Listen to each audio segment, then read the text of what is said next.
गांव की लाइब्रेरी में आरव ने मीरा से कहा कि ये डायरी बहुत पुरानी लग रही है और ज़रूर कुछ खास छिपा रही है।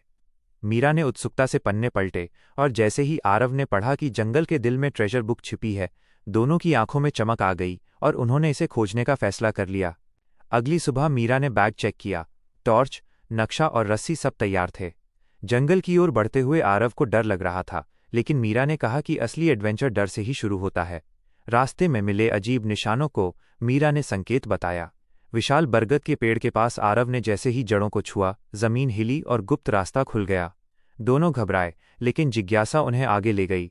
अंदर एक बोलते हुए तोते ने पहेली पूछी, जिसका जवाब मीरा ने सच्चाई बताया, तो तोते ने चेतावनी देते हुए उन्हें आगे बढ़ने दिया।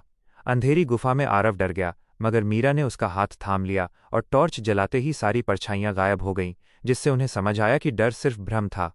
पत्थर के दरवाजे पर लिखा था कि केवल सच्ची दोस्ती ही इसे खोल सकती है, और जैसे ही दोनों ने एक दूसरे पर भरोसा जताया, दरवाज़ा अपने आप खुल गया। आगे जंगल के रक्षक शेर ने उन्हें बताया कि ट्रेजर बुक शक्ति नहीं बल्कि जिम्मेदारी है, जिस पर आरव और मीरा ने वादा किया कि वे इसका गलत इस्तेमाल नहीं करेंगे। अंत में वे चमकते कक्ष में पहुंचे, जहां ट्रेजर बुक से ज्ञान और इंसानियत की रोशनी फैल रही थी। दोनों ने समझ लिया कि इतनी शक्ति को सुरक्षित रखना ही सही फैसला है, और जैसे ही उन्होंने किताब को जंगल में ही रखने का निर्णय लिया, किताब की चमक तेज हो गई। लौटते समय आरव और मीरा पहले से ज्यादा समझदार और आत्मविश्वासी थे, क्योंकि उन्हें एहसास हो गया था कि असली खजाना कोई किताब नहीं, बल्कि ज्ञान, दोस्ती और सही फैसले हैं।